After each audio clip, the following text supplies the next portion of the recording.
Russian President Vladimir Putin said on Monday that he gave priority to relations with African countries, as Moscow was looking for new partners to face international sanctions over the conflict in Ukraine.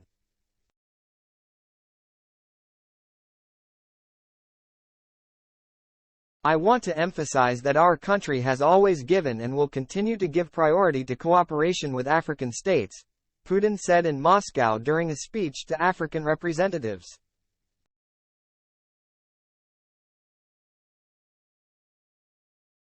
"Our country is determined to continue building a full strategic partnership with our African friends, and we are ready to shape the global agenda together," the Russian president continued.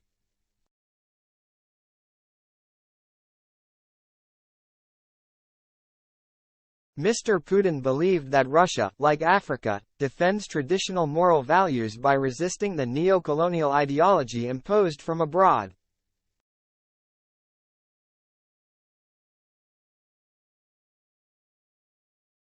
He also promised to supply the neediest countries in Africa with cereals if the important agreement on Ukrainian exports was not renewed in 2 months.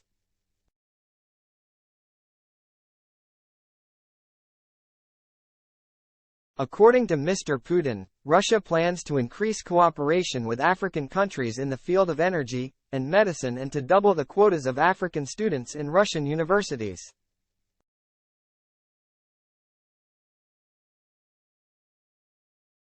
Against the backdrop of Western sanctions linked to its offensive in Ukraine, Moscow is currently seeking support in Asia and Africa, where many states have not openly condemned the Russian military intervention.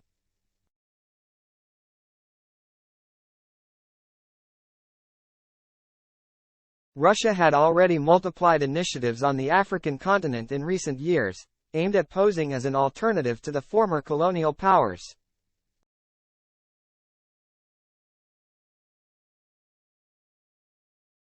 It signed numerous economic and military partnerships there, and the Russian paramilitary group Wagner established itself in several countries, notably in the Central African Republic, where it contributed to eroding French influence.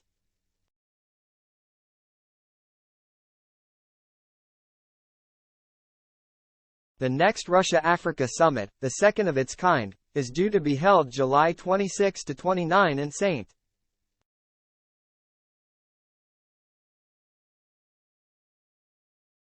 Petersburg. Mr. Putin assured Monday to prepare very seriously for this meeting and invited African leaders and regional organizations to take part.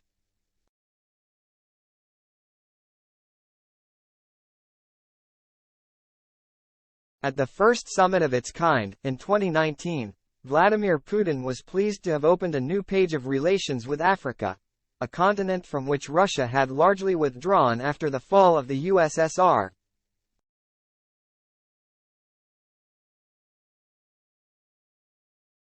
This meeting saw the presence of representatives from 54 African countries, including 43 heads of state.